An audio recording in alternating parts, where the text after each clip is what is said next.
శ్రీ గురుభ్యో నమ. మద్గురుదేవులు చిన్న రామచంద్రయార్ల వారి పాదపద్మములకు నమస్కరించుకుంటూ, శ్రీ సత్యానంద సత్యమయ్యార్ల వారికి నమస్కరించుకొని, శ్రీమద్ భాగవత కృష్ణదేశకేంద్రుల వారు రచింపబడిన శక్తిద్వయ నిరాశకంబైన శుద్ధ నిర్గుణ తత్వ కందార్థ దరువుల నుండి 9వ అధ్యాయము గురుమంత్ర ప్రతాపం నుండి 9వ కందార్థం, క్రమ సంఖ్య 169. ఎరుకే ఎరుకకు కొడుకులు, ఎరుకే తల్లిదండ్రి, ఎరుకకెరుకే ఇతరుల్, ఎరుకే ఎరుకకు మూలము, ఎరుకకు మూలంబు బయలం చెట్లందు నోయే. ఎరుకే ఎరుకకేమి లేదోయే.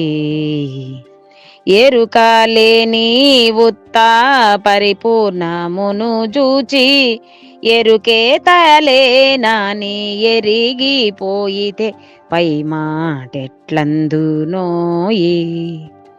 ఎరుకే ఎరుకకేమి లేదోయి. శ్రీ గురుభ్యో నమః. ఆత్మానాత్మరచితం అచల పూర్ణోపదేశికం శ్రీ నిశ్చలానంద నారాయణ గురోర్శిష్యం శ్రీశైల వంశాంబుధిరేవ జాతం శ్రీ పరమానంద శంకరేంద్రం గురుం భజామి. మద్గురుదేవులు శ్రీ శ్రీ పరమానంద శంకర నారాయణ స్వామి వారి పాదపద్మములకు నమస్కరించుకుంటూ, శ్రీమద్ భాగవత కృష్ణదేశికేంద్ర ప్రభువులచే విరచితమైన శక్తిద్వయ నిరాశకంబైన శుద్ధ నిర్గుణ తత్వ కందార్థ దరువులు 9వ అధ్యాయము గురుమంత్ర ప్రతాపము నుండి ఈరోజు మనము 9వ కందార్థాన్ని విచారించుకుంటున్నాం.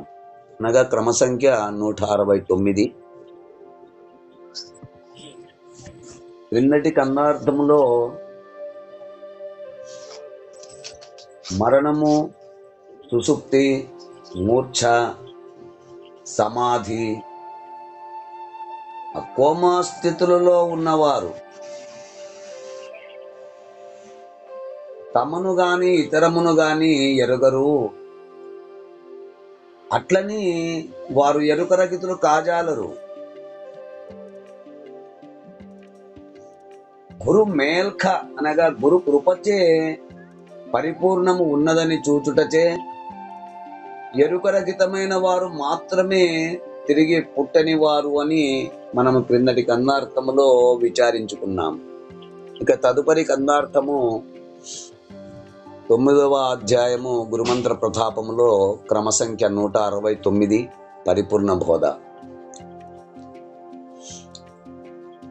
ఎరుకే ఎరుకకు కొడుకులు, ఎరుకే తల్లిదండ్రి, ఎరుకకెరుకే ఇతరుల్, ఎరుకే ఎరుకకు మూలము, ఎరుకకు మూలంబు బయలం చెట్లందునోయి. ఎరుకే ఎరుకకేమీ లేదోయి. ఎరుక లేని ఉత్త పరిపూర్ణమును జూచి, ఎరుకే తాలేనాని ఎగిరిపోయితే పై మాటెట్లందునోయి. ఎరుకే ఎరుకకేమీ లేదోయి.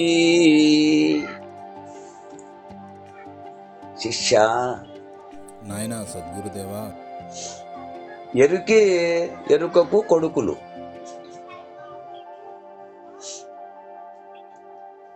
ఈ సృష్టికంతా ఆధారము గుర్తెరిగే శరీరమే.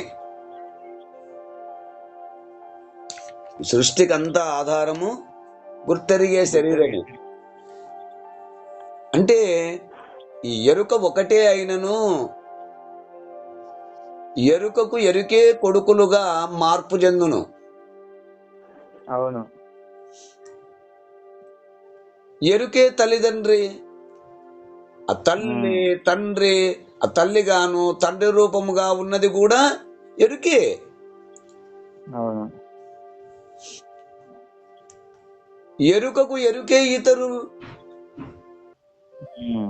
తనకు తానే ఇతరులుగా తోచబడుతున్నది.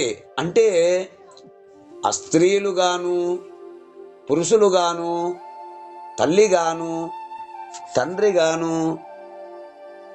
కూతుళ్ళుగాను కొడుకులుగాను ఇతరులుగాను భావించుచు వారికంటే నేను వేరని తలంచుచు తనకు తానే మూలమై ఉండినను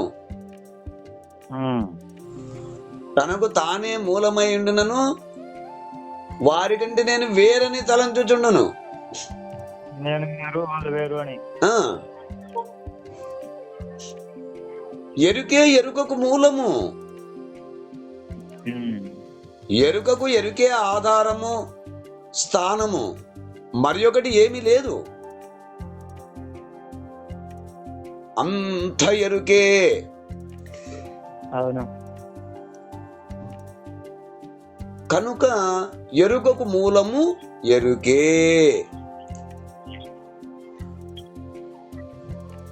ఎరుకకు మూలము భయలం చెట్లందునోయి.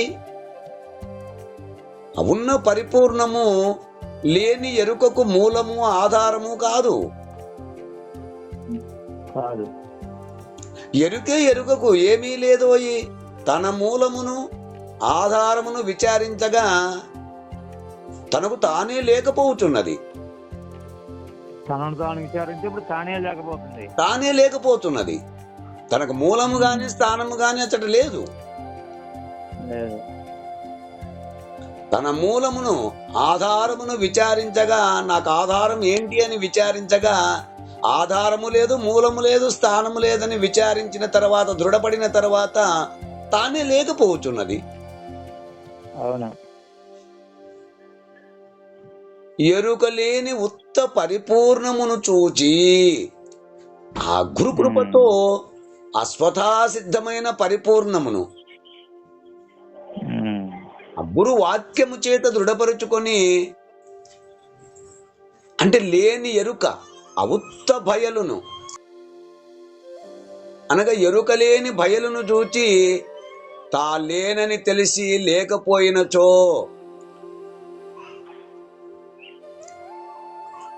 ఇక ఎరుక తాలేనని ఎగిరిపోయితే పై మాట ఎట్లందునోయి. అదే కాకుండా పోయినప్పుడు పై దాన్ని చెప్పేది ఎవరు?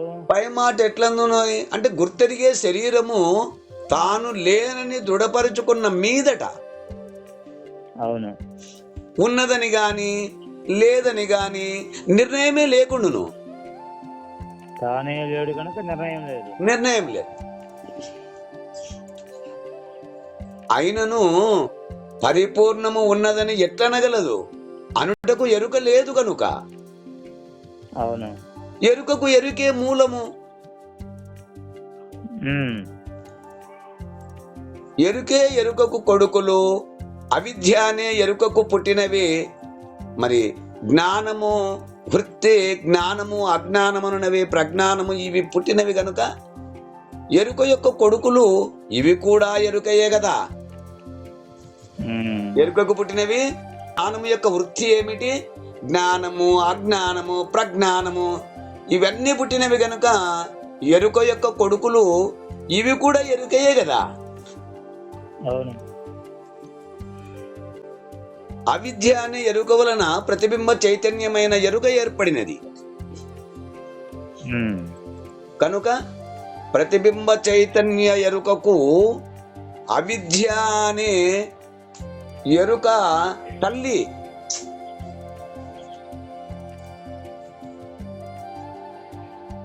అవిద్య అనే ఎరుక వల్లనే సమస్త జగత్తును సృష్టించుట పోషించుట జరుగుతున్నది. అవును. అవిద్యయే కారణం. అవిద్యయే కారణం. అదే తల్లి, ఎరుకయే తల్లి. అవును. కనుక అవిద్య అనే ఎరుక వల్లనే సమస్త జగత్తును సృష్టించుట పోషించుట జరుగుతున్నది. అందుకు కారణము సత్తా మాత్రమైన ప్రతిబింబ చైతన్యము. అవును. ఆ ప్రతిబింబ చైతన్యము ఎరుకే. కనుక సత్తా మాత్రముగా నుండినది తండ్రి.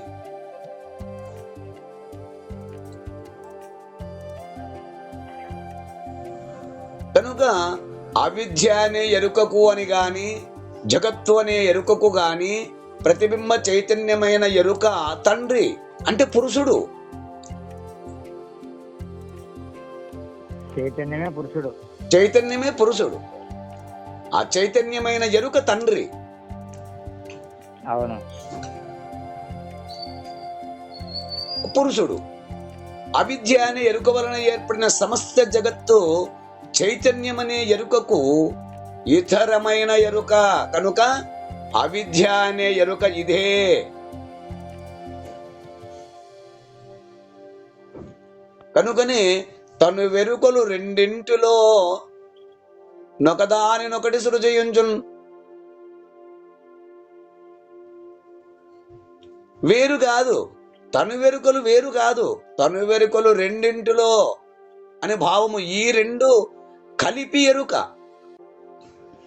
అంటే శరీరము చైతన్యము రెండు కలిసి ఎరుక. రెండు కలిపి ఎరుక.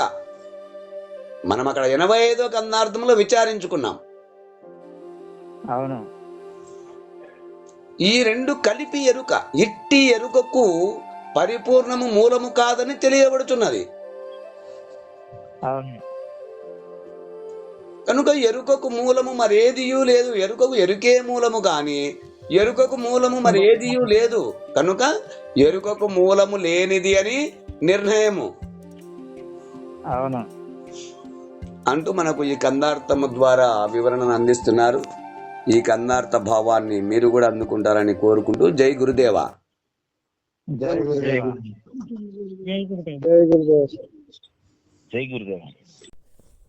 జై గురుదేవా.